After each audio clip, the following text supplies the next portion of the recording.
অনুরাগের ছোঁয়ায় দেখুন 6 মাস পর অনুরাগের ছোঁয়ায় সব ভুল বোঝাবুঝি মিটে 6 মাস লিপ নিয়ে অবশেষে মিল হতে চলেছে অর্জুন দীপার।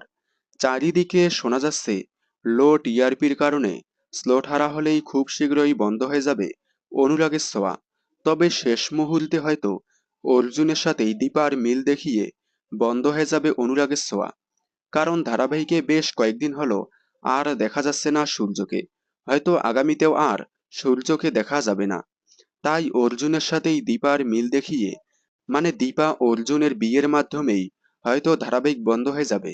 তবে দর্শক এরকমটা দেখতে চেয়েছিল না। দর্শকরা দেখতে চেয়েছিল সূর্য দীপার মিল দেখিয়ে সোনা রূপাকে বড় করিয়ে ফ্রেশ একটি গল্প দেখানো। কিন্তু প্রডিউসার দর্শকদের মতামতকে গুরুত্ব না দিয়ে সূর্যকে ধারাবাহিক থেকে বাদ দিয়ে দীপা এবং অর্জুনের মিল দেখানো হচ্ছে। তবে এতে অনেক দর্শক আবার খুশিও হয়েছে। তারা অর্জুনের সাথেই দীপার মিল দেখতে চেয়েছিল। অবশেষে মিল হতে চলেছে অর্জুন দীপার।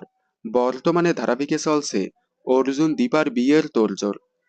তাই দেখতে থাকুন অনুরাগের ছোঁয়া, সোম থেকে রবি ঠিক রাত 9:30টায় স্টার জলসার পর্দায়। বিনোদন জগতের সকল আপডেট সবার আগে পেতে চ্যানেলটি সাবস্ক্রাইব করে পাশে থাকা বেল আইকনে ক্লিক করে রাখুন। ধন্যবাদ।